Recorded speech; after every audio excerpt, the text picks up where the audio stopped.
할렐루야. 우리 사랑하는 믿음의 동역자, 우리 희재 청년 예배자 여러분, 한 주 동안 잘 지내셨습니까? 이 인사가, 안부를 묻는 인사가 이번 한 주 가운데 얼마나 쉽지 않은 인사였는지를 느끼게 되는 한 주였던 것 같습니다. 사실 지난 한 주 동안 저희 청년부 안에 코비드 확진자가 조금 생겨나서 이렇게 한 분 한 분 연락을 드리고 이렇게 안부를 묻는 일이 지난 한 주 동안 있었던 중요한 사역 중에 또 하나가 되었던 것 같아요. 우리 모두가 참 쉽지 않은 시간을 지나가고 있는 건 변함이 없는 것 같습니다. 그러나 그럼에도 너무나 감사한 것은 모두가 다 잘 회복하고 있고 아주 밝은 목소리로 서로의 안부를 주고받고 있다는 것이 얼마나 감사한지 모릅니다. 여러분 계속해서 손 모아 주시기를 바랍니다. 또 우리 안에 확진자가 생길 때마다 기도하는 것이 있다라면 하나님 우리 청년들을 지켜주시고 회복해 주시고 다시 건강하게 예배 자리에서 만나서 함께 예배할 수 있게 해주세요라고 그렇게 간절히 기도하게 돼요. 그렇게 기도할 때마다 주시는 마음은 우리가 그동안 함께 예배하는 것이 얼마나 소중한 것이었고 또 우리가 함께 예배 드려질 때 하나님께서 얼마나 기뻐하시는지를 또다시 확인하는 시간이 되었습니다. 오늘 이렇게 제가 영상으로 인사를 드리는 이유는 지난 주간에 큐티를 하면서 또 우리 지난 한 주 동안 청년들의 삶을 위해서 기도하면서 함께 하나님 주시는 마음을 나누고 싶은 마음이 들어 이렇게 영상을 찍게 되었습니다. 여러분 히브리서 4장 15절을 보시게 되면 이렇게 기록되었거든요. 제가 읽어드릴게요. 우리에게 있는 대제사장은 예수님을 말씀하시는 겁니다. 우리의 연약함을 동정하지 못하실 이가 아니요 모든 일에 우리와 똑같이 시험을 받으신 이로되라고 기록되어져 있어요.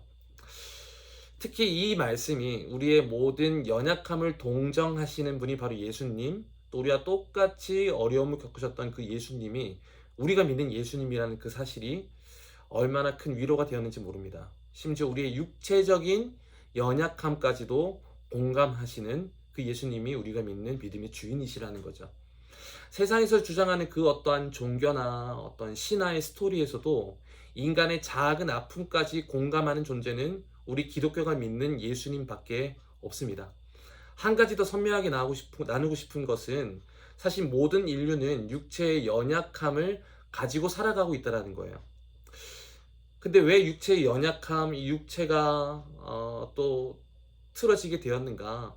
이 모든 것은 창조 때 완전하였던 육체가 하나님 말씀에서 벗어남으로 인해 생겨난 일종의 틀어짐이라고도 말할 수 있습니다. 영국의 차세대 기독교 지도자라고 손꼽히는 샘 울버리라고 하시는 분이 이런 이야기를 했어요. 우리의 모든 육체적 틀어짐에 대한 답은 우리 육체의 모든 틀어짐에 대한 답은 우리 안에서가 아니라 밖에서, 즉 예수님께 소망을 둘 때 해결이 된다라고 얘기를 해요. 우리의 육체의 모든 틀어짐에 대한 답을 찾으려면 우리 안에서 찾는 것이 아니라 외부, 즉 예수님으로부터 그 답을 찾아야 된다라고 이야기합니다. 이 말은 무슨 말이냐면 모든 틀어짐, 이건 다 죄 때문이잖아요. 죄로 인해 상하고 비틀어진 우리 삶의 모든 문제들에 대한 이 원인을 예수님께서 십자가에서 담당하셨다는 것입니다. 그런데 우리가 더 집중해야 할 것은 예수님도 육체의 틀어짐을 경험하셨다라는 것이죠. 아까 읽었던 히브리서 4장 15절 맨 끝에 이 표현이 되어 있어요. 우리의 연약함을 동정하지 못하실 리가 아니요 모든 일에 우리와 똑같이 시험을 받으신 이로되 죄는 없으시니라. 예수님은 죄가 없는 육체로 이 땅에 오셨는데 왜 오셨나요? 우리의 틀어짐, 죄에 대한 그 모든 책임을 예수님의 죄 없으신 육체로 온전히 받아내셨다라는 거예요. 육체로 받아내실 때 예수님께서도 죄가 없으신 육체로 오신 예수님이 우리의 죄값을 치르기 위해 그 본인의 육체가 틀어지는 고통을 받으셨다라는 것이죠. 예수님도 육체의 틀어짐, 즉 자신의 죄가 아닌 우리들의 죄로 인하여 육체의 아픔을 몸소 겪으셨다라는 것입니다. 그래서 샘 울베리가 얘기한 것처럼 우리 삶의 모든 고통의 답은 우리 안에서 찾음이 아니라 예수님에게서 찾아야 한다고 말한 것에 동의가 되어지는 것 같아요. 사랑하는 동역자 여러분, 그래서 오늘 여러분에게 전해주고 싶은 인사와 메시지는 예수님으로 인사를 나누고 싶었고요. 그 예수님의 공감하심으로 메시지를 나누고 싶습니다. 감사한 일은 지난주 중에 한 명의 청년이 연락이 와서 이렇게 인사를 해 주었어요. 목사님, 코비드 걸린 청년들 건강은 어때요? 라고 물어봐 주었고, 잘 회복될 수 있도록 기도하겠습니다라고 말해 주었어요.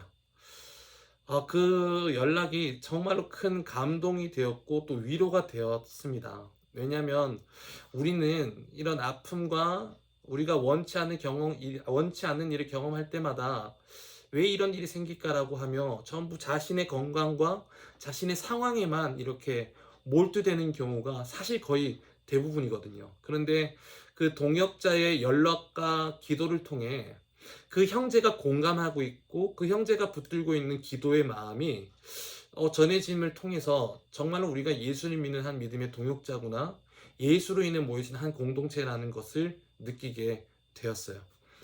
동역자 여러분, 그게 우리가 붙들어야 될 마음인 줄 믿습니다. 모두가 불안하고 모두가 아픔을 겪고 있는 이 시대 속에서 예수님의 공감하심의 마음이 우리 삶 가운데 드러날 수 있기를, 또 예수님의 공감하심 우리가 같이 누릴 수 있기를 축복해요.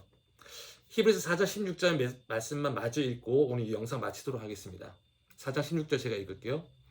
그러면 우리는 긍휼하심을 받고 때를 따라 돕는 은혜를 얻기 위하여 은혜의 보좌 앞에 담대히 나아갈 것이니라. 우리가 예수님의 공감하심, 그분의 긍휼히 여기심, 불쌍히 여기심을 받았습니다. 근데 우리에게 또 필요한 건 때를 따라 돕는 은혜를 우리가 구해야 돼요. 그것을 얻어야 돼요. 그것을 얻는 자리가 어디냐면 은혜의 보좌 앞, 즉 예배의 자리입니다. 내일 아마도 많은 청년들이 현장에서 예배를 드리지 못할 것 같습니다.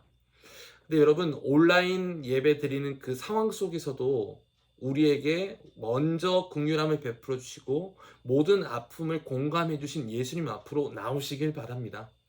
여러분 계신 자리에서 꼭 그 예수님의 먼저 우리를 품어주심, 공감해주신 그 은혜를 꼭 붙잡고 나오셔서 또 오늘 예배 가운데 부어주실 은혜를 또 사모하며 예배의 자리에서 기쁨과 감사로 예수님의 공감하심을 함께 누릴 수 있는 그 예배의 자리로 우리 모두 다 함께 나아갈 수 있기를 바라요.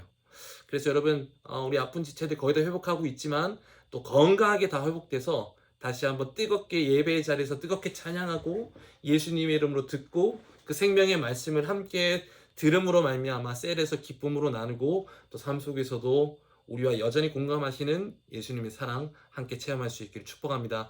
여러분, 다들 진짜 잘 회복하시고 여러분들 쉬지 않고 기도하는 저희가 있다는 거 잊지 마시고요. 건강한 모습으로 뵙겠습니다. 다음에 뵐게요.